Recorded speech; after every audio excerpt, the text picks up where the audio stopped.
Hi, welcome to this editing tutorial. Now you might be wondering, Chap, what are you doing? Why are you sitting to the left of the screen?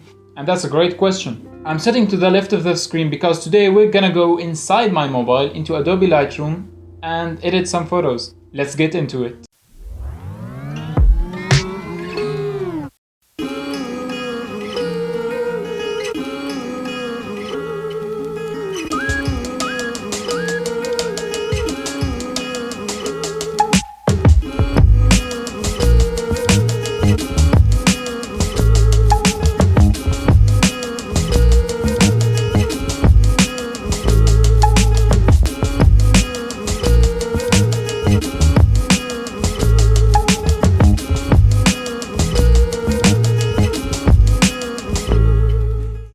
It was really nice and a lot of fun making that video, and I've came up with two photos that we are gonna look at right now.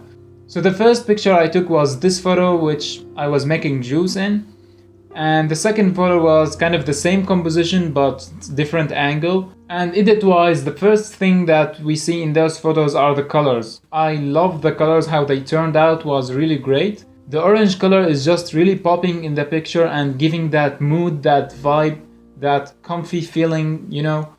Usually the first thing that I do when I'm gonna edit a photo is that I see the exposure of the photo. If it's underexposed, overexposed, I fix this. I do the basics fixings. We're gonna touch some stuff like highlights, shadows, overall exposure, maybe contrast, whites and blacks. And these are the 6 things that control the exposure in post-editing. So let's see the before and after. Now the photo used to be like this. You can see that it's kind of underexposed, which means kind of dark, and we edited it to be like this. I'm just gonna reset the photo so that we get to the first version of the picture, which is straight out of the camera. This photo has an exception. Like usually, like I said, I would go to fix the exposure, but I'm gonna talk a little about color before I go into exposure in this photo. Now you see the color orange is really popping, but the true colors of this photo is not like this. If I were to let white balance in my camera to set on auto, I wouldn't have got these colors. I would have got something like this. Now these colors aren't flattering. I was looking for that warm feeling, that kind of moody, warm, comfy feeling. And these colors are not good enough. So I adjusted the white balance in my camera by raising up the temperature. Already this is looking really good, but now we're gonna go to fix the exposure of the photo. Now to fix the exposure, we go into light, and we can see that we have overall exposure, contrast, highlights, shadows, whites and blacks. So we're just gonna try and up the exposure a little bit. We'll settle on 1, let's say. Okay, that's good, but we can still do better. Now if we kept on increasing the exposure, we would end up with too much highlights, and we don't want that. We just want to increase the brightness in these dark areas. So to do that, we go to the shadows and increase them by some kind of number. Let's say 40 looks good. And to protect the highlights and don't let them get blown out, I'm gonna decrease them for about the same number as the shadows. It's a thing, I don't know why I do it, I just do it. So, and then we can still increase the whites a little bit, because we are still really underexposed, let's say 16. And to create some contrast, I'm gonna decrease the blacks. Now what I did right here is that I've widened the gap between whites and blacks. Now whites is the brightest thing in the image and blacks is the darkest parts of the image. And they were like this, and what I did is that I increased the whites and decreased the blacks. So now we have a bigger gap and we have more contrast between the bright and the dark side.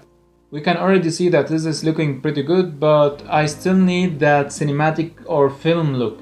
And what I'm gonna do to get that look is that I'm gonna go to the curves and add a point in the shadows and just increase the blacks a little bit. Now increasing the blacks in the curves is kind of different than increasing the blacks in the sliders, but increasing the blacks in the curves gives you that film or faded look. If you've tried some faded filter on Instagram, this is how you can do it yourself. You just increase the blacks in the curves. So now I'm gonna try and increase the highlights a little bit, maybe. Nope, that's too much. Okay, we'll keep them like they were before. And now we will hit done. To copy the settings that we added to this photo, all we have to do is just go to these 3 dots and press copy settings. Select all, hit OK, and we have settings copied. To paste them on the other photo, all we have to do is go to these three dots and press paste settings. Now I'm not gonna paste them because I did that already, but we're gonna talk about the big difference in this photo. The big difference between this picture and the picture from before is the noise in the background. You can see it right here very clearly, that kind of greenish magenta kind of noise. You might even call it pixeling.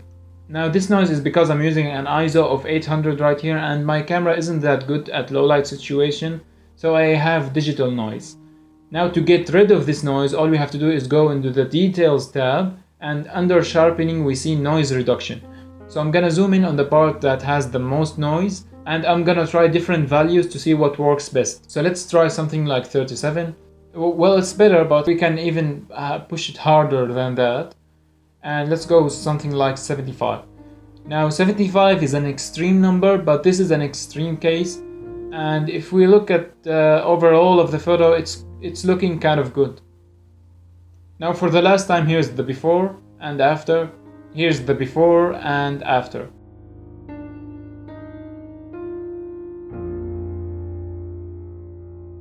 So that's it for today's tutorial. In the upcoming video, we're gonna talk more about noise and ISO in general.